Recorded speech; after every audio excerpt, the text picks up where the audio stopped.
Soy Daniela Casanova, soy la directora de la Biblioteca y Archivo Histórico Emilio Held Winkler y le damos la bienvenida en la segunda charla del ciclo de charlas, y ahora le voy a pasar las palabras al presidente del comité del archivo, a don Guillermo Estrado Prats, que nos va a dar un inicio a nuestra exposición. Muchas gracias, Daniela. Gracias por esta oportunidad, don Eduardo Gallardo, doctor en Historia por la Universidad Libre de Berlín, en Alemania. Es magíster en Ciencias Humanas y profesor de Historia y Geografía. Linda profesión, ¿eh? Ambos por la Universidad de los Lagos, en Chile. Los intereses de Eduardo en investigación se sitúan en el marco cronológico de los siglos XIX a XXI, en particular con observaciones en la zona sur de Chile, donde ocurrió la inmigración que comenzó el año 1852 de los colonos alemanes. Entre sus publicaciones está el documento Ingeniero Agrónomo Dr. Adolfo Matei y su rol en el desarrollo de la agricultura en Chile y Osorno entre 1925 y 1939. A los osorninos, ¿cierto?, esto les es muy familiar, la escuela Dr. Adolfo Matei, que en el lenguaje familiar ya se llama la Ochsenschule, ¿no es así, Eduardo? O más sencillamente la Matei. La Matei, claro. Y otra publicación importante, Eduardo, es la modernización ganadera en el sur de Chile, en particular refiriéndose a Osorno y los contactos chileno-alemanes en perspectiva transnacional también, con observaciones en particular en el periodo 1917, o sea, después de la Primera Guerra Mundial, hasta 1939, que es justo el año previo a la Segunda Guerra Mundial. Él también ha estudiado el tema de las publicaciones en meteorología en la Nor-Patagonia chilena, o sea, en especial respecto a la estación meteorológica de Juan Calp Bode, y ha participado en distintas actividades educativas y académicas en Chile y el extranjero. Y Eduardo también forma parte de la red de investigadores chilenos en Alemania, que se llama Red INVECA. En lo personal, yo conocí el Puerto Varas de los años, digamos, 1950, estudié allá en el colegio alemán, y recuerdo muy bien cómo hablaban los agricultores de ese tiempo respecto al bosque en particular. Y el bosque era visto como una oportunidad, o sea, mientras menos bosque, mejor. Y eso venía de los tiempos de la colonización, porque sabemos que eran bosques impenetrables allá, y estos colonos que llegaron con conocimientos de agricultura de Alemania, venían desde climas parecidos al de Chile, por eso fueron reclutados allá para venir a Chile, pero para ellos estos bosques impenetrables les impedían hacer agricultura, entonces era una especie de enemigo. Recuerdo que así se referían, estoy hablando de los años 1950. ¿Qué diferencia con hoy día, cierto? Cómo han cambiado las cosas. Bueno, sin más, dejo con ustedes entonces a don Eduardo Gallardo, y le agradezco de nuevo a Eduardo el estarnos acompañando hoy día y compartiendo sus conocimientos con nosotros. Bien, sí, muchas gracias, don Guillermo. Bueno, reiterar mis agradecimientos entonces a la gente de la Liga Chileno-Alemana de Santiago, especialmente a la gente del Archivo Histórico Emilio Held Winkler. En realidad, las veces que he ido allá a consultar documentos, he recibido una atención bastante cordial. Así que espero que sigamos en esa ruta. Probablemente voy a seguirlos visitando y compartiendo también algunas de las cosas que de repente uno ha recopilado en la carrera profesional que ha tenido, porque yo pasé un tiempo relativamente breve en Alemania, alrededor de 5 o 6 años, pero también pude recopilar algunas cosas que creo que pueden ser de utilidad para los investigadores de acá de Chile. Bien. Indicarles entonces, además de estos agradecimientos, que este es un trabajo que yo realicé hace un tiempo atrás ya, en la época en que yo hice mi tesis doctoral en la Universidad Libre de Berlín. Yo estudié bajo la tutela de un especialista en las relaciones germano-latinoamericanas, como es el doctor Stefan Rinke.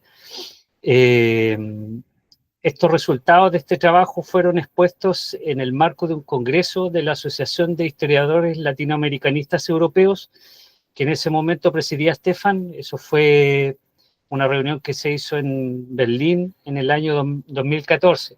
Bueno, esta es una asociación que permanentemente está realizando congresos, invitando a gente de todo el mundo, así que me imagino que algunos de ustedes la conocen. Entonces, este es un tema que yo ya había dejado un poquito guardado, así como debajo de la manga.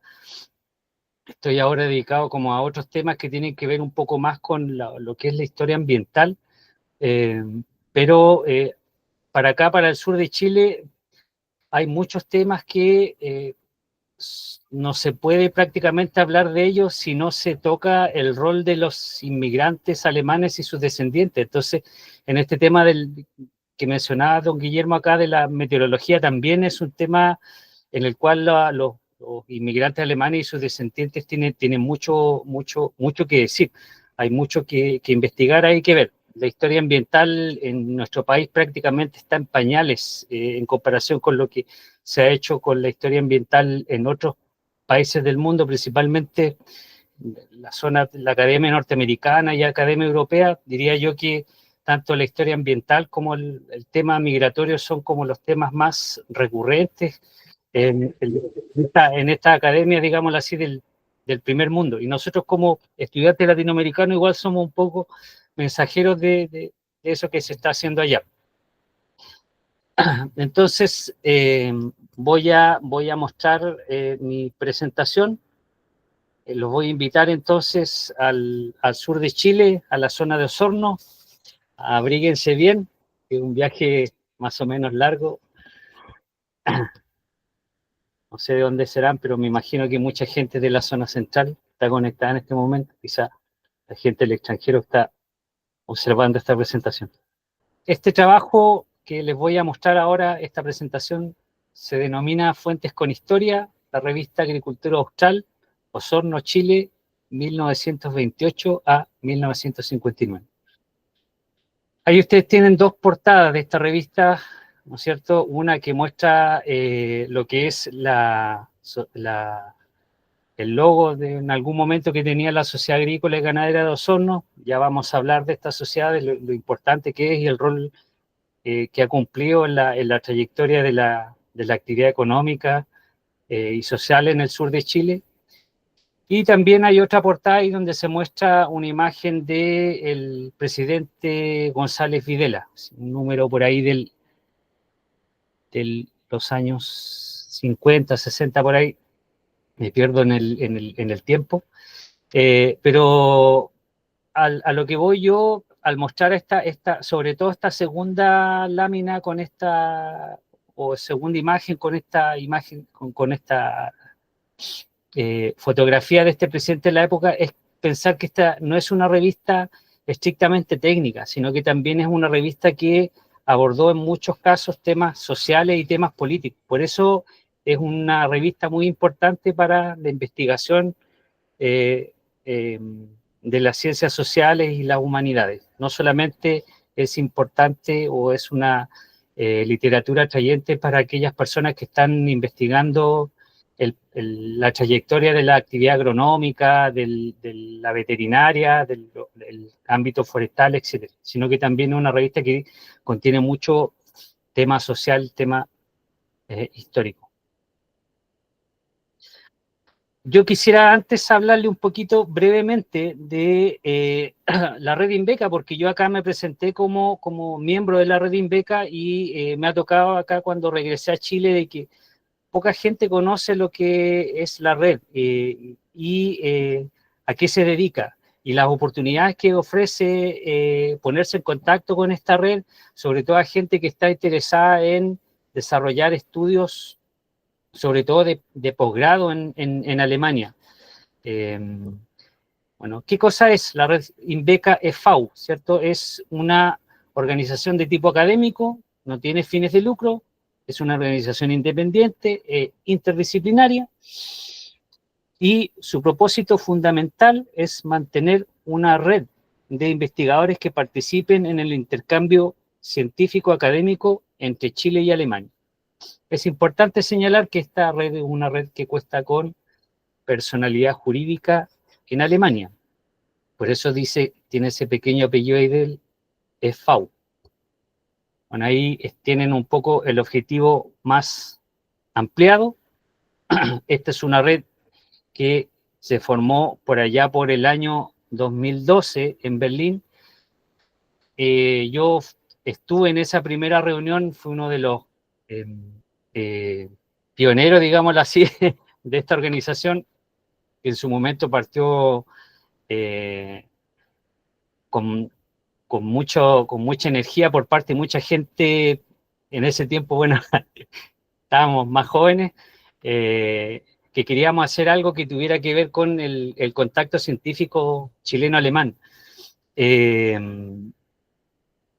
Esa primera reunión fue llevada a cabo en la Universidad Técnica de Berlín.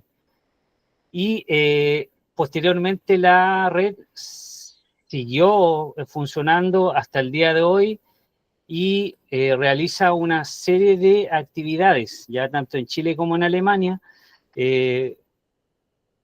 Fundamentalmente hay un par de congresos que hace al año. Hay un congreso anual que es el más importante y hay congresos temáticos también específicos que también se realizan entre medio, y tiene una revista que se llama Cognitas, que es una revista de divulgación. También cuenta con una serie de partners como son la Embajada de Chile en Alemania, el Heidelberg Center para América Latina, el Servicio Alemán de Intercambio Académico, o DAAD, Más Ciencia para Chile, entre otros. Si alguien quiere conocer más sobre esta organización, ahí tienen entonces la página www.redinbeca.cl y el correo electrónico info@redinbeca.de. Le insisto, creo que para aquellas personas que tienen intereses de estudio, de investigación en el medio académico alemán, ponerse en contacto con la red Inbeca, conocer su trabajo y establecer entonces lazos con ellos es bastante conveniente.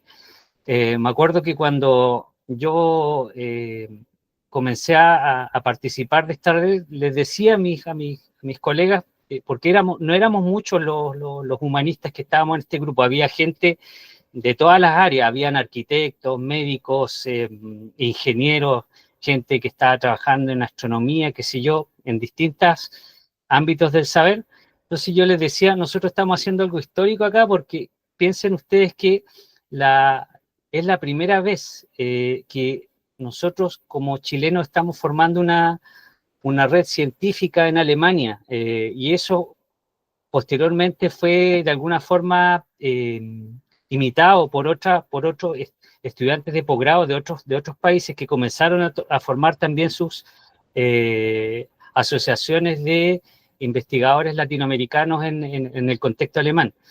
Hay que pensar que tuvieron que pasar 100 años para que nosotros hiciéramos la devuelta de mano, por decirlo así, de lo que habían hecho los alemanes a principios del siglo XX, 1910 específicamente, cuando se forma la primera asociación de científicos alemanes en Chile. Entonces, sin lugar a dudas, la creación de la red Inbeca es un hito que creo que es necesario de de destacar. Bien. Vamos entonces al tema que nos convoca. Como introducción, entonces, voy a señalar de manera breve que esta ponencia trata sobre la revista Agricultura Austral, que es un medio, o fue un medio de difusión de la Sociedad Agrícola y Ganadera de Osorno, en adelante la SAGO, que es una organización agraria regional liderada por actores transnacionales. Y yo los denomino así. Más adelante vamos a explicar en qué consiste esta denominación, por qué lo estamos llamando de esta manera. Y fue una organización que existe hasta el día de hoy y que fue fundada en el año 1917. En general, podríamos decir que se observan pocos estudios de tipo académico relativos al análisis específico de las fuentes de difusión para este tipo de organizaciones. Para el caso chileno, entonces, sobresalen estudios relativos a la Sociedad Nacional de Agricultura, que es como el caso más estudiado, llevados a cabo por autores como Jean Carrier, Thomas Wright, Claudio Robles, entre otros. En tanto, aún es incipiente el estudio académico de organizaciones agrarias regionales como la SAGO, la SABAL o la SOFO, etc. Con todo esto, de todas maneras, no hay que ignorar que hay una serie de trabajos de divulgación, sobre todo de tipo conmemorativo, producidos en la mayoría de los casos por estas mismas organizaciones empresariales, y hay que decir que este material resulta de bastante valor para la investigación, por cuanto aporta cuantiosa información primaria, tales como textos inéditos, cifras estadísticas, fuentes iconográficas, etc. El objetivo de la ponencia, entonces, es examinar desde una perspectiva historiográfica transnacional la revista Agricultura Austral, proponiendo a este medio escrito como una fuente de relevancia para reconocer elementos relativos a la trayectoria de la actividad silvoagropecuaria y sociedad rural de un sur chileno interconectado. Eso me interesa que no perdamos de vista, de que este es un lugar que es periférico, pero solamente de modo aparente. ¿Ya? Es un lugar que tiene bastantes conexiones con el resto del mundo, a pesar de su lejanía con la capital, Santiago. Bueno, también entonces sirve para evaluar la trayectoria de los contactos chileno-alemanes estimulados de esta parte del país. Esta es una revista que se publicó durante mucho tiempo, es una cantidad importante de material, diría yo que son cientos, si no más de 1000 páginas que hay para trabajar, investigar y ver todo lo que se publicó durante ese tiempo que estuvo en circulación. Este estudio entonces se sirve de fuentes proporcionadas sobre todo por la misma revista. Y la revista Agricultura Austral, si ustedes se preguntan dónde la podemos encontrar o dónde se puede consultar en Chile, se puede consultar, entre otros lugares, en la Biblioteca Nacional. Tengo entendido que también en el archivo Emilio Held de la Liga Chileno-Alemana tienen parte de este material. Eso sería para el caso de Santiago. En el caso del sur chileno puede encontrarse en el Archivo Histórico del Sur, que es un archivo de la Universidad de los Lagos. Está también en números que se pueden encontrar en el Archivo Histórico Municipal de Osorno y también, por supuesto, en la misma SAGO. Y en el extranjero, números de esta revista se pueden encontrar en el Instituto Iberoamericano de Berlín, ya que yo también, la gente que le interesa conocer cosas sobre temas que tengan que ver con la presencia alemana en Latinoamérica, probablemente el mejor lugar para examinar ese tipo de materiales o para buscar información sería el Instituto Iberoamericano de Berlín. Y a la vez también buscar información en español en Europa probablemente es el lugar más completo de Europa donde, o el archivo en español más grande de Europa. Así que si ustedes llegan alguna vez a Berlín, les sugiero hacerle una visita a este Instituto Iberoamericano, que queda también en un lugar muy, muy bonito, en el centro de Berlín, cerca de la Potsdamer Platz. Hay un par de metros tienen entonces este instituto. Yo creo que para no hacer de esta presentación solamente una relación así descriptiva del tema del que voy a hablar, creo que también es necesario un poco hablar desde dónde estamos observando el tema. Ya creo que en ese sentido es importante, aunque sea de manera breve, hablar sobre el enfoque teórico, metodológico, desde donde estamos observando el tema que estamos analizando. Entonces, como yo les decía antes, estamos hablando de este adjetivo, esta palabra, de lo que es lo transnacional, y verlo como un paradigma, una idea que se ha impuesto en las ciencias sociales en estos últimos años. Entonces, vamos a decir, bueno, sobre este tema hay mucha información, ustedes pueden encontrar en fuentes web, sobre todo, y en otros idiomas también, mucha información sobre este tema, mucha información teórica. Habría que decir que el concepto se impone desde la politología a través de autores como Robert Keohane, Joseph Nye y Karl Kaiser en los años 70. Ya esa es un paradigma que ya tiene algunos años circulando. El concepto se comprende ante el contexto de detente o momento de relajación en la Guerra Fría, ¿ya? Lo cual suponía una apertura internacional ante las cuestiones ideológicas. Al mismo tiempo, por esta época aparecían ONGs de gran relevancia global posterior, como por ejemplo Greenpeace, Amnistía Internacional, entre otras, cuya voz fue tomando cada vez más importancia a nivel global, ¿ya? Yo creo que hay que pensar que no solamente la voz de los actores estatales era importante, sino también la voz de esta ONG a nivel internacional tenía, ¿no es cierto?, cada vez más fuerza e incluso llegaba a influir en las decisiones de algunos estados. Definición, para ser un poco más concreto lo que es lo transnacional. Las relaciones transnacionales son las relaciones o las interacciones regulares que se dan a través de las fronteras nacionales, en las que cuando menos uno de los actores no es un agente estatal o no actúa en nombre de un gobierno nacional u organismo intergubernamental.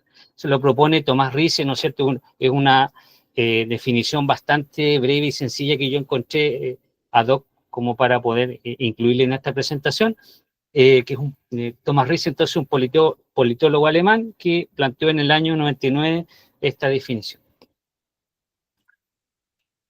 ¿Cómo vemos entonces este tema de la transnacionalidad en la historiografía? Desde los años 90, la noción de lo transnacional ha influido transversalmente en las ciencias sociales y las humanidades. Personalmente le digo, en la universidad donde estudié, muchas temáticas se estudiaban bajo el enfoque transnacional y había muchos académicos trabajando en la teoría y en la práctica de los estudios de estos temas.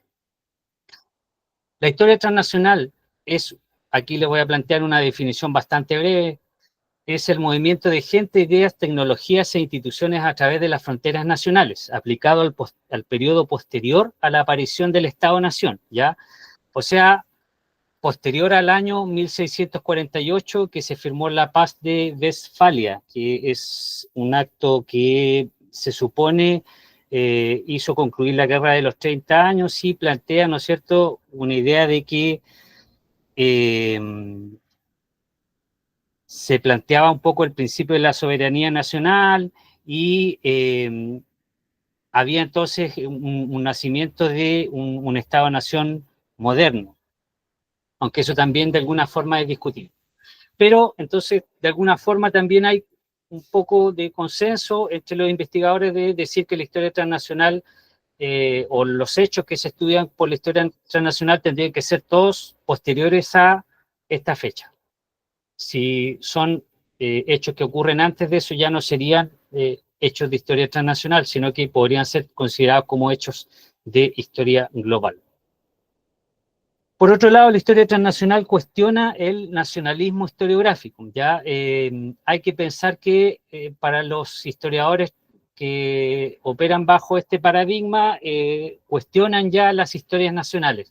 Ya no es posible entender los fenómenos solamente dentro del marco de un Estado-nación, sino que hay que verlos como fenómenos que son interconectados. Yo les doy un ejemplo así muy, muy sencillo, muy claro. Si supongamos que yo como historiador de las plagas, un historiador del medio ambiente, estoy viendo el tema de la fiebre aftosa, yo no puedo circunscribirme a estudiar la fiebre aftosa solamente en el medio chileno, porque esto era una enfermedad que una enfermedad del ganado que no respetaba o no respeta fronteras. Entonces, para poder investigar este tema, yo tengo que salirme del marco nacional y ver cómo se comporta el fenómeno en otro lugar que ya está fuera del marco nacional. ¿Me entienden? Es por eso entonces que esta historia transnacional cuestiona de alguna forma este nacionalismo historiográfico, que lo colocamos acá entre comillas. Ahora, la historia transnacional es entendida como una perspectiva o un enfoque de investigación y no posee un corpus teórico ni metodológico definido. Como esto es algo que está en formación, todavía no tenemos, digámoslo así, un manual que nos puede decir ya, así se hace la historia transnacional, así se lleva a cabo, así se estudia, estos son los pasos a seguir. No, es algo que todavía está en formación. Por último, respecto a la historia transnacional, vamos a decir que la historia transnacional y global pueden ser vistas como un producto intelectual de las democracias occidentales. Queda por ver si será capaz de integrar los conocimientos de todo el mundo, porque aquí hay que ver cómo operan los fenómenos en otros lugares más distantes, como Asia, como África, ¿no es cierto? Y por otro lado, que esto tenga cabida en las instituciones educacionales a nivel primario y a nivel secundario, porque todavía creo que esto tiene que entrar, ¿no es cierto?, en las esferas políticas de los ministerios que están a cargo del tema educacional en los distintos países latinoamericanos, para que esto pueda tener entonces cabida en los planes de formación escolar. Y también es desafiante porque, como les decía, esta historia transnacional desafía a la historia nacional. Entonces nosotros, sobre todo la gente un poquito mayor, fuimos educados en una historia nacional. Entonces, que nos vengan a cambiar ahora la manera de ver los hechos del pasado, de alguna forma podría ser cuestionada por ciertos actores. Lo cierto es que la historia transnacional es algo que está circulando, ¿no es cierto?, en la academia. Ahí tienen un par de textos. Por ejemplo, está el texto de Pierre-Yves Saunier, que es un intelectual que ha incursionado en este tema, que ha escrito libros, bueno, están en inglés junto con Akira Irige, La historia transnacional, un libro que se publicó ahora último en español el año 2021. Hay otro libro acá de Sebastián Conrad, La historia global, una nueva visión para el mundo actual, del año 2017. Estos son libros que recién se están viendo la publicación en idioma español, pero en idioma inglés ya llevan varios años circulando en la academia. Y para el caso chileno, al año 2006, un libro llamativo, ¿no es cierto?, que fue probablemente los primeros que trató este tema y que ve los fenómenos históricos desde esta perspectiva, y un aporte, ¿no es cierto?, de los colegas Fernando Porcel y Alfredo Riquelme, Ampliando miradas, Chile y su historia en un tiempo global. Bien, pasemos entonces al tema que vamos a abordar más concretamente. El contexto de la creación de la revista Agricultura Austral, el año 1928. ¿Qué es lo que estaba pasando a nivel global? Vamos a ir más o menos rápido para que nos ocupemos bien el tiempo que tenemos. Es una época de convulsión política, ¿no es cierto? Una época de las grandes ideologías, de los totalitarismos. Hay una crisis económica importante, ¿no es cierto? Hay un tiempo de incertidumbre debido a la depresión global del 29. Desde el punto de vista del tema agrario, hay un incremento de la demanda por alimentos a nivel mundial. Y en este sentido habría que decir que hay una exigencia sobre las naciones periféricas, como Chile, por ejemplo, en las cuales están llamadas a satisfacer una demanda que la vieja Europa no es capaz de sostener. Bueno, ustedes saben lo que había pasado en la Primera Guerra Mundial. Europa queda devastada, por lo tanto, no está en condiciones de satisfacer su necesidad alimentaria. A nivel nacional, ¿qué es lo que estaba pasando? Bueno, estaban pasando hartas cosas. Es un tiempo de bastante convulsión política, un tiempo de los grandes caudillos de la política nacional, un tiempo del general Ibáñez, de Arturo Alessandri, de don Pedro Aguirre Cerda, la época de las grandes reformas, la creación de la Corfo, llevar a las calles las demandas sociales, es un tiempo del cambio de una constitución, el tiempo del ruido de sable, de la matanza del seguro obrero, del ascenso del Frente Popular, etcétera, etcétera, etcétera. Ese, digámoslo así, para los historiadores del siglo XX chileno es uno de los periodos más apasionantes. Y es apasionante desde el punto de vista político también, porque en esta época tenemos prácticamente todas las ideologías que están circulando a nivel global en el país. Entonces tenemos movimientos fascistas, movimientos anarquistas y de todo tipo de movimientos políticos. En lo económico hay un giro hacia la industrialización y la sustitución de importaciones, que podría llamarse como el giro hacia adentro de la economía nacional. Y por otro lado, el panorama en el campo está atravesado por el problema agrario, que se resume en que Chile no tenía la capacidad como para satisfacer su necesidad alimentaria. Entonces, eso era un tema que estuvo bastante discutido, sobre todo en esta época. Y hay un libro de Pedro Aguirre Cerda, que fue publicado en el año 29, si no me equivoco, que se titula con esa misma denominación, que se llama El problema agrario, donde don Pedro Aguirre Cerda analiza entonces ese tema. Por otro lado, en el aspecto social se encuentra el ascenso de la clase media y el surgimiento de una sociedad de masas, ¿ya?, la cual suponía una uniformización de los gustos, de los consumos y una fuerte influencia de los medios de comunicación en la opinión pública. Entonces, en ese sentido ahí nosotros podemos ver que la revista Agricultura Austral era una revista que era un producto también de la sociedad de masas. A nivel regional, a nivel local, ¿qué es lo que estaba pasando? Tenemos una sociedad liderada por una élite chileno-alemana que crea una institucionalidad regional de carácter privado para dar solución a sus problemáticas. Debido a que esta élite comprende la élite comprende que hay una inacción estatal hacia las necesidades que tienen ellos, por tanto, piensan que la forma de resolver sus problemas es a través de la iniciativa privada. Muchas de las cosas que nosotros vamos a ver acá son cosas que se están llevando a cabo por gente que está criticando mucho al Estado, ¿ya? Que dicen que no reciben ayuda y que ellos están entonces resolviendo sus problemas por la iniciativa propia. Bueno, en este sentido, destacamos 3 instituciones fundamentales para la modernización de la agricultura en esta parte del país. Primero, estaría el Banco Osorno en la Unión, creado en el año 1906, que se supone tenía que satisfacer las necesidades de crédito para los emprendimientos, entre otras cosas.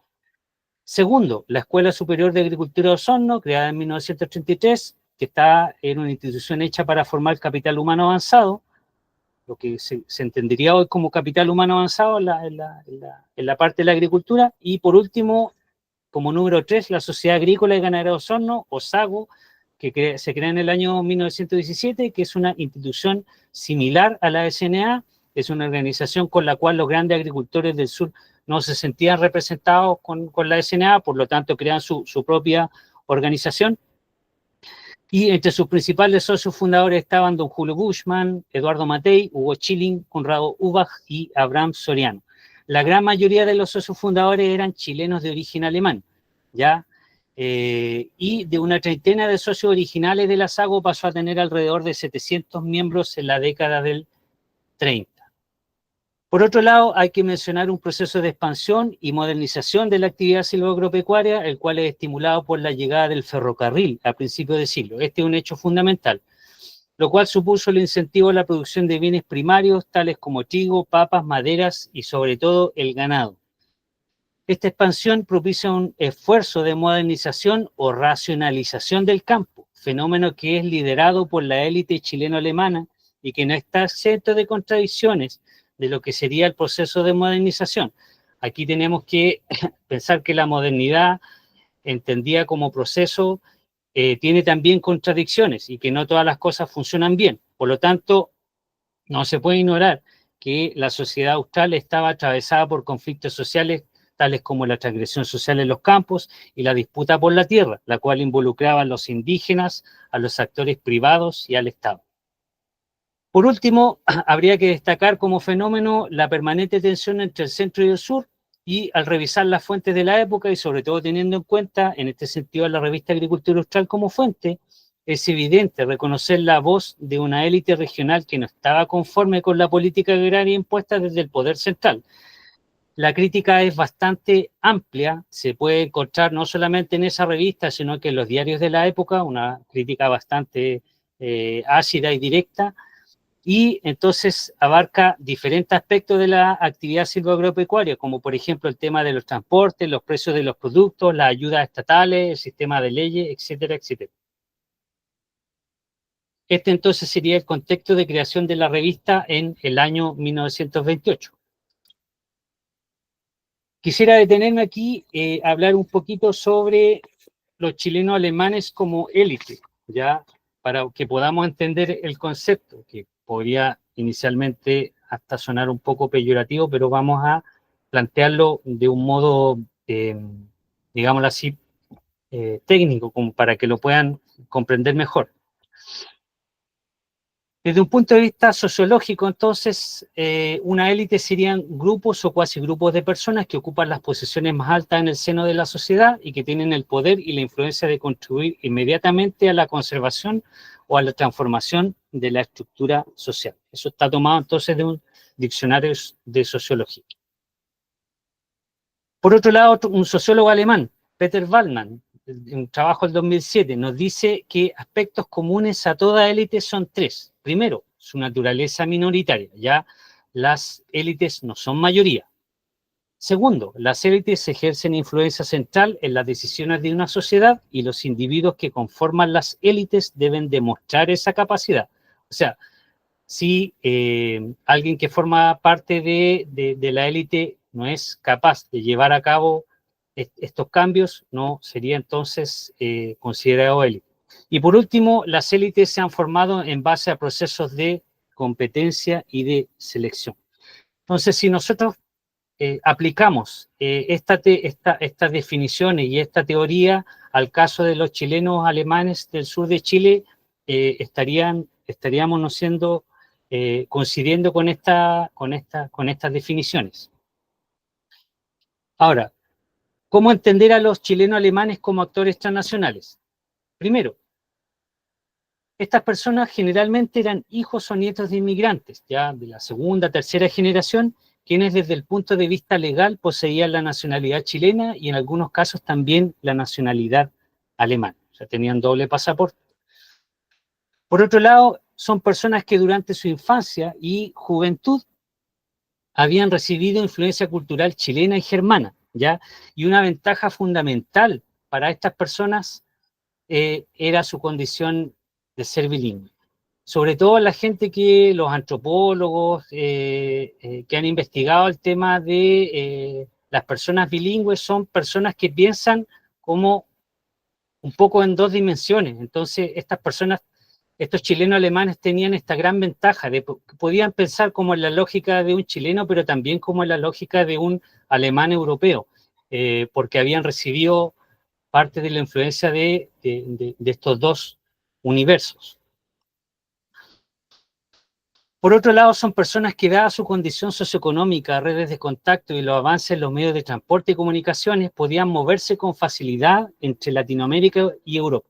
Aquí tenemos que pensar que ya no estamos hablando de estos migrantes del siglo XIX, cuyos viajes transatlánticos eran interminables y muy sufridos, ¿no es cierto? Aquí los medios de transporte habían mejorado, a los viajes se podían hacer en menos tiempo, las estadías en Europa podían ser un poco más cortas, y estas personas también tenían familiares en Alemania y viceversa también en Chile, alemanes que tenían familiares en Chile, entonces podía provocarse, ¿no es cierto?, este movimiento, esta circulación con relativa facilidad. Entonces era común que miembros de la élite chileno-alemana acá viajaran a Europa y se quedaran un tiempo visitando el viejo continente. Y por último, habría que decir que estas personas, debido a su situación social, ocuparon puestos de relevancia en el mundo público, pero también en el privado.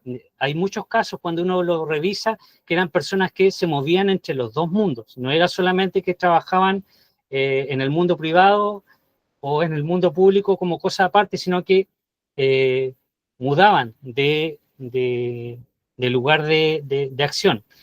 Por otro lado, a la vez dada su condición binacional, sobre todo en el escenario chileno-alemán, podían ejercer relaciones de carácter internacional más allá de los canales diplomáticos formales, o sea, eran actores transnacionales.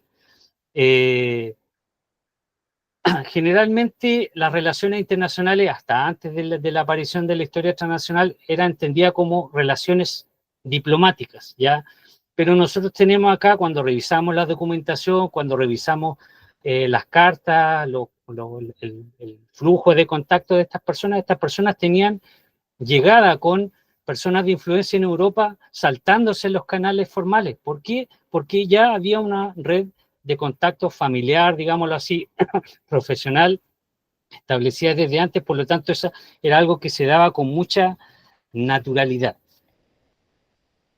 Por eso entonces podríamos interpretar que estos chilenos alemanes eran actores transnacionales. Aquí tenemos entonces algunas imágenes de estos chilenos alemanes. La primera, entonces, un libro de un observador alemán que estuvo acá en el sur de Chile, Zwischen See und Vulkan, Leben und Arbeit de Chile Deutsche Bauern, como entre lagos y volcanes, vida y trabajo de los agricultores chileno-alemanes. Hay una imagen de un guaso, pero de un guaso como con aspecto europeo. Entonces hay que pensar que esa imagen refleja muy bien esto de lo que estamos hablando, esta mezcla de dos mundos. Y por otro lado, una imagen del primer grupo de estudiantes de la Escuela Superior de Agricultura Osorno del año 33. Esto yo lo recopilé mientras estuve trabajando un tiempo ahí para la Fundación Matei, y recogí material donde elaboré una biografía del fundador de la institución, el doctor Adolfo Matei. Bueno, ahí está entonces imagen de estos jóvenes chileno-alemanes, que si ustedes ven, ahí parecen sacados de la imagen con esos trajes, como una imagen de una serie de Netflix. Son gente que tú te los podrías haber encontrado tranquilamente en el centro de Berlín, ahí por la avenida Unter den Linden, y podría haber pensado que era un alemán, pero eran chilenos, gente que tenía entonces un pasado cultural vinculado con el país. Hay entonces varios chilenos alemanes que están destacados en la actividad silvoagropecuaria en Osorno.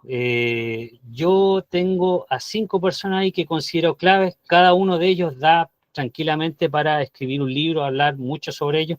Bueno, de hecho, más de uno de ellos ahí ya tiene dedicado un texto como un texto biográfico. A mí me tocó escribir hace un tiempo atrás la biografía del doctor Matei, que es como el caso que conozco mejor. Y aprovecho aquí también de reiterar los agradecimientos a la gente de la familia, sobre todo al padre Mauro Matei, que entiendo en este momento está enfermo. Le envío un gran saludo, un abrazo. Ojalá que esté bien el padre Mauro, que me entregaron material biográfico del doctor Matei para poder trabajar en su biografía y elaborar un relato que fuera ecuánime acerca de la persona, tratar con justicia al personaje. Creo que fue una de las cosas que más valoró la familia en su momento cuando yo entregué este trabajo listo para que pudieran revisarlo y leerlo. Está entonces el doctor Adolfo Matei Schwarzenberg, destacado ingeniero agrónomo chileno-alemán, había estudiado en la Universidad de Humboldt de Berlín en los años 30, creó la Escuela Superior de Agricultura de Osorno. El doctor Alfredo Neumann Kuchel, también un veterinario destacadísimo, recibió la la medalla de la Orden al Mérito del gobierno alemán, recibió también un par de reconocimientos de la Liga Chilena Alemana, personaje de valor inestimable para el tema ganadero en el sur, sobre todo el tema de la sanidad animal. Don Bernardo Minte, personaje de acá de Puerto Varas, pionero en la introducción de ganado de raza ganados de pedigrí en la introducción de estos vacunos que mejoraron la raza, la masa ganadera en el sur de Chile. Don Federico Matei Schwarzenberg, hermano de Adolfo Matei Schwarzenberg, exalcalde de Osorno, también un personaje multifacético, con una biografía muy, muy rica. Intervino en muchas iniciativas que tenían que ver con la trayectoria de Osorno. Y, por supuesto, también don Julio Buschmann von Dessauer, cirujano dentista, si no me equivoco, que trabajó solamente un tiempo corto en su profesión, se dedicó sobre todo después a la actividad empresarial, probablemente haya sido el hombre más rico o más acaudalado que haya residido en Osorno, en toda la historia. Entonces, un personaje que crea el banco, uno de los fundadores del Banco Osorno y La Unión, y también uno de los fundadores de la SAGO, y un personaje prácticamente ineludible para referirse a los chilenos alemanes como actores transnacionales y también como actores que llevaron a cabo el desarrollo de la modernización de la actividad silvoagropecuaria en la zona. Bueno, pasemos entonces específicamente a examinar la revista Agricultura Austral, elementos de forma y fondo. Primero, elementos formales. Es una publicación que inicia en el año 1928, tiene una interrupción entre el año 31 y 35, probablemente por el tema de la crisis económica que afecta no solamente a la zona, sino que a Chile también, producto de la crisis del 29. Hay una crisis económica, por lo tanto hay un recorte de gastos ahí de la asociación, por lo tanto no se publicó en ese tiempo esta revista.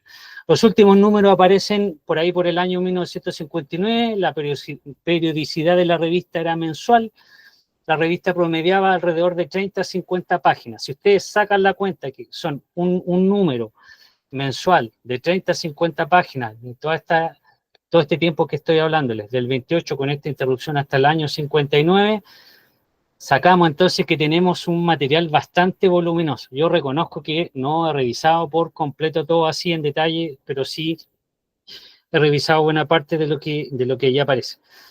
Bueno, se distribuía entonces entre los socios de la SAGO, la revista, y bibliotecas especializadas en Chile y el extranjero. Sobre todo en Europa, yo creo que, y en Alemania, los países germanohablantes. A mí me tocó encontrar la revista en más de una biblioteca alemana que se podía consultar, que es una cosa llamativa. Entonces, eso quiere decir que alguien de acá llevó la revista y la introdujo allá, a pesar de ser una revista que estaba escrita en idioma español, aunque también hay partes de la revista en algunos números donde se publicaban cosas en idioma alemán. Bueno, se pueden decir muchas cosas respecto a por qué, para qué se hizo la revista, ¿ya? Pero yo tomé un poco de lo que dice la editorial del primer número respecto a cuál era el objetivo de esta revista, para qué se hizo.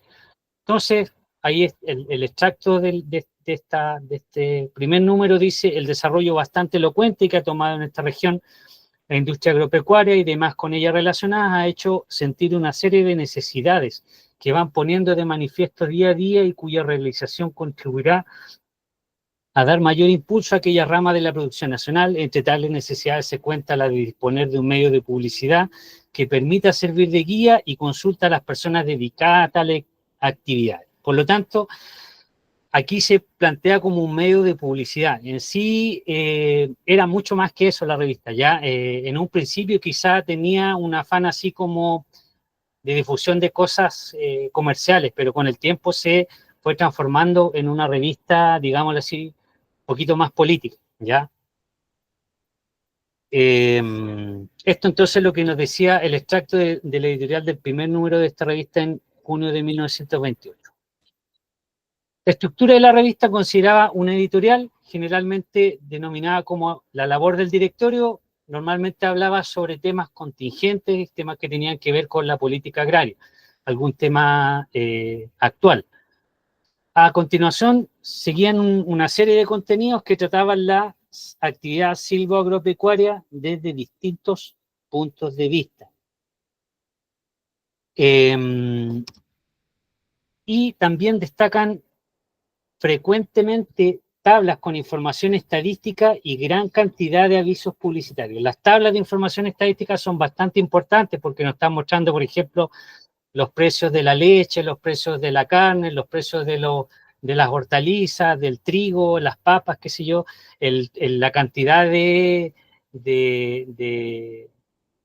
productos que se movían de un lado a otro. Entonces, eso para la gente que estudia temas de historia económica es bastante interesante esa información que está allí. Y interesante también, no solamente porque muestra información del plano regional, local, sino que muestra cosas que tienen que ver con el plano internacional, nacional. Muestra, por ejemplo, el movimiento de ganado desde Argentina, que era un tema que a los ganaderos de acá no les resultaba cómodo, ¿no es cierto?, la importación de ganado desde Argentina. Era una competencia para ellos, por lo tanto estaban preocupados del tema.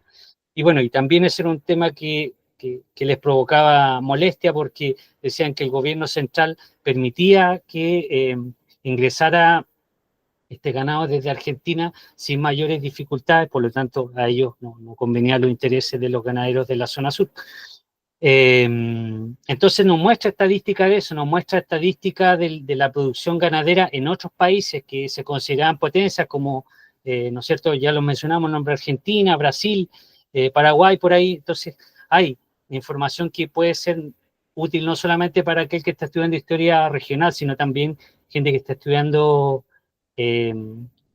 historia nacional o historia transnacional. Y la gran cantidad de avisos publicitarios que también ahí uno puede ver cómo funcionaba la revista en cuanto a su financiamiento. Probablemente mucho del financiamiento que recibía la revista entraba por vía de el avisaje publicitario. Ahí ustedes tienen dos, ¿no es cierto?, dos avisos. Uno del movimiento que había de animales vacunos. En la época se traía mucho, sobre todo reproductores de raza fina hacia la zona sur. Eso antes de la introducción de la diseminación artificial, que eso es un fenómeno de posguerra, que bueno, es interesante estudiar también, pero en esta época, cuando no había inseminación artificial, había que traer los reproductores desde el extranjero, y uno de los principales puntos desde donde se traía esos toros eran desde la zona de Alemania. La zona de Alemania, Suiza, por ahí, el norte alemán también, lo que hoy en día es la zona fronteriza entre Alemania, Dinamarca, por ahí. Bueno, esta revista también muestra los lugares desde donde provenía este ganado. También otra publicidad de la marca Krupp, ¿no es cierto?, una gigantesca industrial alemana. Entonces había presencia de la industria alemana acá en la zona. Los viajes, ¿no es cierto?, de estos transatlánticos germanos. Fíjense ustedes, no sé si se alcanza a ver bien, pero la cantidad de salidas que tenían estos barcos desde la zona de Corral, en Valdivia, una vez al mes prácticamente. Entonces estamos hablando de que la movilidad era mucho más fácil en esta época, a diferencia de lo que había sido el siglo XIX. Entonces había mucha más movimiento, no solamente de personas, sino que también de mercadería. Entonces aquí llegaba mucha manufactura alemana, materiales que eran utilizados en las actividades económicas acá, y también en distintos escenarios. Hay una vista parcial de los pabellones de la sección de vacunos de lo que es el recinto de exposiciones de la SAGO, que está en el mismo lugar donde se encuentra hoy en día.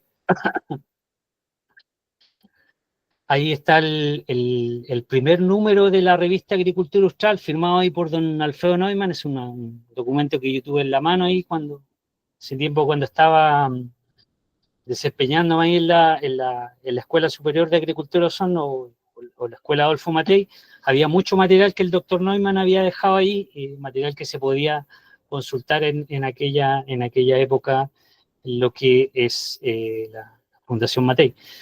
También esta información era de lo que eran sobre todo las muestras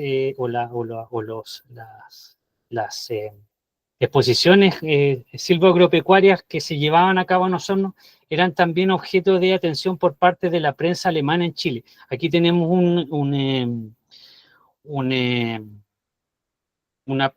una página del Deutsche Zeitung für Chile, ¿no es cierto?, del diario alemán para Chile, Die Ausstellung in Osorno, y la exposición en Osorno. Ahí nos está mostrando, ¿no es cierto?, detalles de lo que estaba aconteciendo en ese momento, en este gran evento que se llevaba a cabo y que se sigue llevando a cabo hasta el día de hoy en la ciudad. Aquí hay otras partes de la portada de la revista. Está, ¿no es cierto?, el transporte de ganado vivo. Estamos viendo una portada donde unos vacunos, si no me equivoco, que vienen llegando desde los puertos de Hamburgo. También me acuerdo que estuve revisando allá en Hamburgo, precisamente en los archivos de Hamburgo, hay vestigios sobre esa información, la cantidad de ganado que se movía hacia acá, y resulta interesante ver cómo esa información todavía está conservada, y uno puede ver hacia dónde iba este ganado que llegaba acá al sur de Chile, sobre todo, que estaban los compradores más importantes. Y no era un insumo, digámoslo así, barato, era una inversión bastante grande, un esfuerzo económico importante que hacían los ganaderos acá de comprar esos vacunos. A su vez también, por eso yo les decía que esta es una publicación que tiene un carácter, digámoslo así, transnacional, porque habían cosas que se publicaban en la revista Agricultura Austral que también parte de eso salía publicado en revistas alemanas en la época. Por ejemplo, está la Deutsche Landwirtschaftliche Tierzucht, que es una revista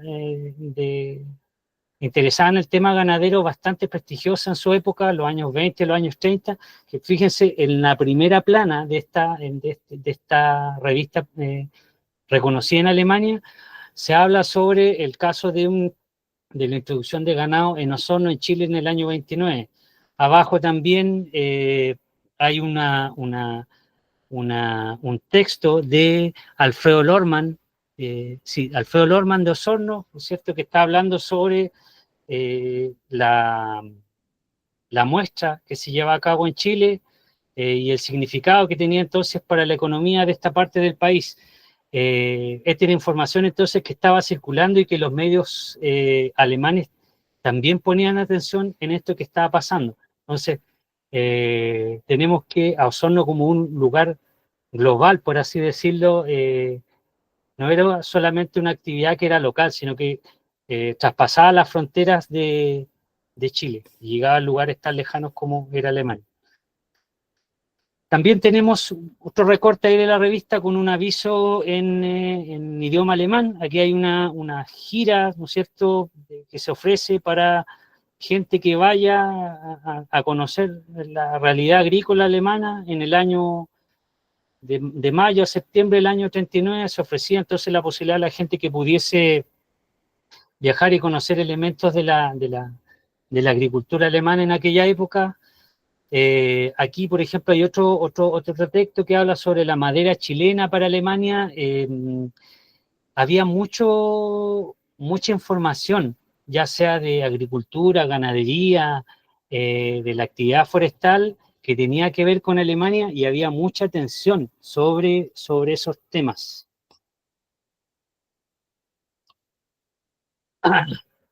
Ahora vamos a referirnos un poco más a los elementos de fondo, contenidos destacados más que cosas formales.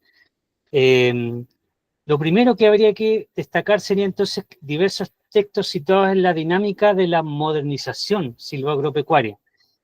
Es notable el afán por la racionalización de las actividades productivas. Así tenemos entonces que entender la modernización. Bueno, la modernización, tomando un poco las palabras de un analista, un intelectual como el profesor Bernardo Subercaseaux, es entendida como un proceso que no tiene ni comienzo ni final. Hay una meta, ¿no es cierto?, de llegar a ser moderno, pero cuando ya se es moderno se quiere seguir adelante porque ya lo moderno quedó atrás y es arcaico. Entonces es un proceso que no se termina nunca. Hay una meta de bienestar que es la modernidad, pero que siempre está en el horizonte y nunca se alcanza. Entonces, en esa lógica tenemos que pensar que estaban razonando las personas en esta época. Por otro lado, el abarcar estos temas iba desde lo que era las temáticas como la contabilidad agrícola hasta la arquitectura rural. Y en este espacio tuvieron participación destacados especialistas. Generalmente era gente que tenía mucha autoridad para hablar de los temas. Habían especialistas de nivel internacional y nacional que hablaban sobre los temas, incluso se traducían algunos textos especializados al idioma español para que pudiesen ser considerados por el público de acá. Entonces, no era una revista, yo creo que la gente que estaba detrás de esta revista no era gente que se quedaba así muy quieta, era gente que estaba buscando cosas para poder entregarlas al público de acá y las buscaba donde fuese necesario que se encontrara. Por otro lado, vamos a hablar sobre la dimensión más política de esta revista, entonces, que destaca un interés de esta revista hacia temas relacionados con la política agraria, observados en el nivel global, nacional y local. A nivel global, es frecuente la mención a la situación de diferentes aspectos relacionados con la política agraria, sobre todo en el contexto alemán. Se sigue con bastante interés lo que estaba ocurriendo durante la política agraria alemana de la República de Weimar, como después durante el régimen nacional socialista. Entonces fue seguido con bastante atención. Por otro lado, a nivel nacional, prevalece una crítica hacia la política agraria del gobierno central. Esto fue un fenómeno que es bastante común observarlo en esta publicación. Y por último, a nivel local, recibían bastante atención los números dedicados a cubrir el principal evento de esta asociación, la exposición anual de la SACO. Ahí se publicaban los discursos del presidente, del ministro de Agricultura, se hacían comentarios, etcétera. Daba mucho material para poder generar entonces información en esta revista. Ahí ustedes tienen, por ejemplo, imágenes ya de esta dimensión más política de la revista Agricultura Austral. El presidente hay una fotografía ahí del presidente de la SAGO, el señor Max Nusser, que le está dando la mano ahí al presidente de la República, don Pedro Aguirre Cerda, que me parece más que un apretón de mano ahí, una serie de como casi de esfuerzos que están haciendo los dos, porque estamos pensando de que definitivamente hay una relación que, digámoslo así, es tensa entre ambas partes, entre los agricultores del sur y el poder central. Por otro lado, hay una portada ahí que es interesante quizá para la gente que está viendo el tema arquitectónicos. En los años 30 es bien llamativo esto, se construyeron bastantes edificios en el estilo, digámoslo así, de la Bauhaus. Osorno es una ciudad muy moderna en los años 30 desde el punto de vista arquitectónico, y eso le ha llamado la atención a arquitectos, gente que está estudiando hoy arquitectura tanto en Chile como en el extranjero. Dos ciudades en esta época son bastante llamativas por su arquitectura, está Osorno y la ciudad de La Serena. Entonces, la revista, digámoslo así, desde el punto de vista de gente que está estudiando la estética, la fuente iconográfica, también es una fuente de información relevante. Ahí hay un recorte, ¿no es cierto?, de la selección del ganado vacuno de alto rendimiento en Alemania, por el doctor Schubert, un especialista de la época, que se tradujo un trabajo de él al español para que fuera, ¿no es cierto?, reconocido por el público de acá. Hay un recorte también de una parte de la revista que habla sobre el tema del abigeato en la zona, que era un tema que tenía que ver con la transgresión social en el mundo rural, que también formó parte de las preocupaciones de esta asociación en su momento.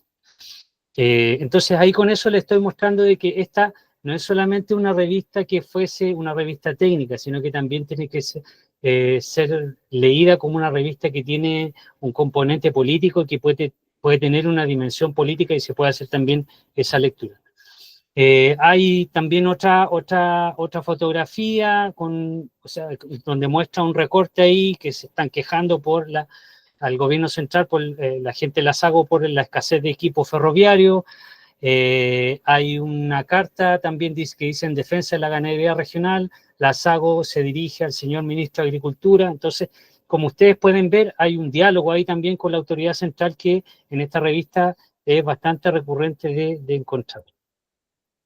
Hay otro texto que tiene que ver con la epizodia en Europa o las enfermedades del ganado. Hay un texto traducido ahí del Deutsche Allgemeine Zeitung por la Dirección de Agricultura Austral, un texto ahí que demuestra, ¿no es cierto?, de que conocimiento elaborado en otro idioma se traspasaba al medio austral. Y por otro lado hay un texto ahí que dice un lustro de política agraria alemana que, como les decía antes, habla un poco sobre lo que estábamos diciendo acerca de que había un interés por seguir cómo evolucionaba esta política agraria alemana entre los años 20 y los años 30, en ese periodo tan convulsionado de la política alemana. Vamos entonces terminando con las conclusiones. Primero, habría que señalar entonces que la revista Agricultura Austral se origina y se desarrolla en un contexto regional marcado por el permanente afán de la élite por la modernización de la actividad silvoagropecuaria en esta parte del país. Y se comprende como una publicación que iba mucho más allá de una dimensión técnica. Por otro lado, esta publicación permite aproximarse a la trayectoria silvoagropecuaria de una de las zonas más importantes para Chile en este ámbito, permitiendo comprender esta actividad regional como un fenómeno de interconexiones a nivel global.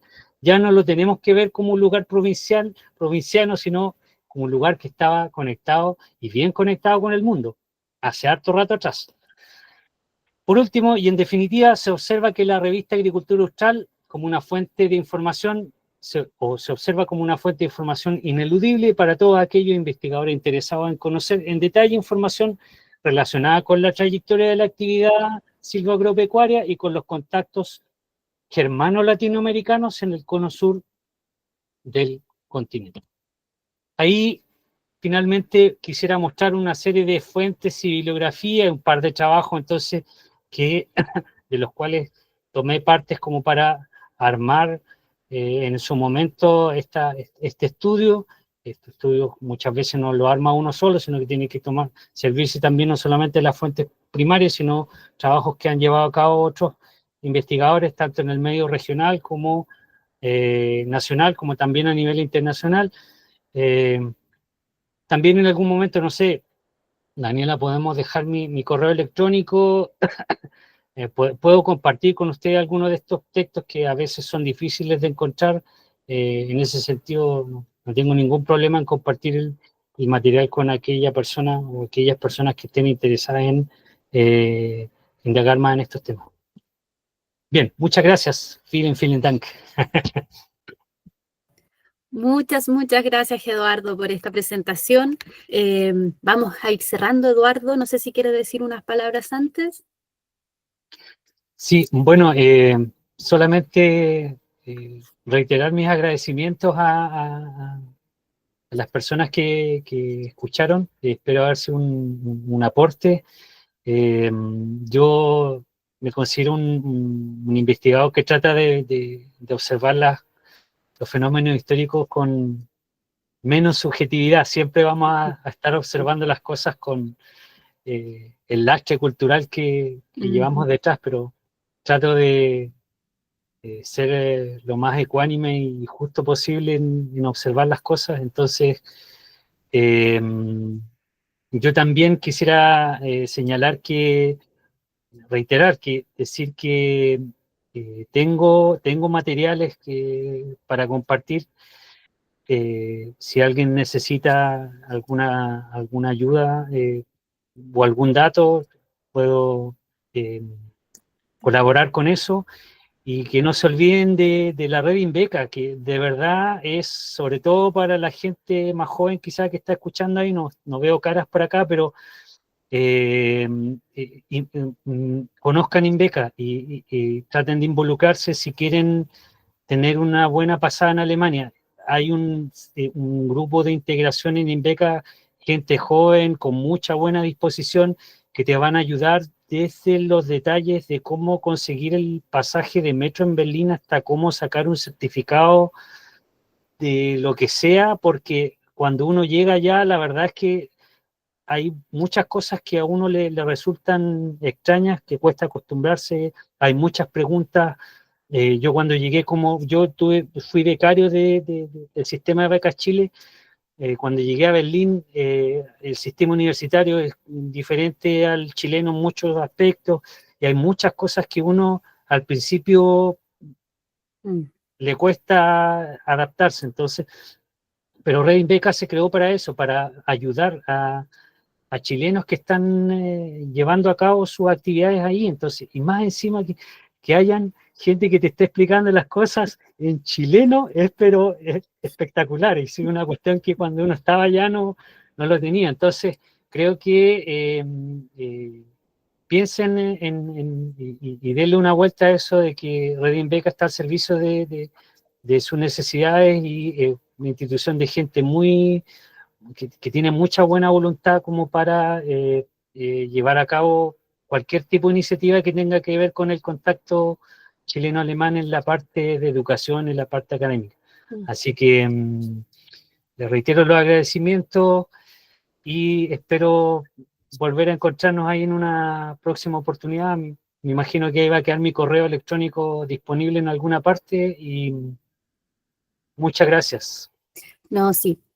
Como archivo, nosotros te agradecemos mucho, Eduardo, la disposición cuando conversamos de esta posibilidad de poder hacer una charla.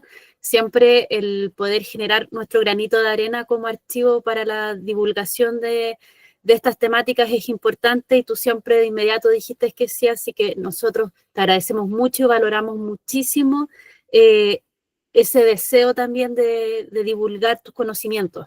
Y en el chat puse la página web, es redinbeca.cl.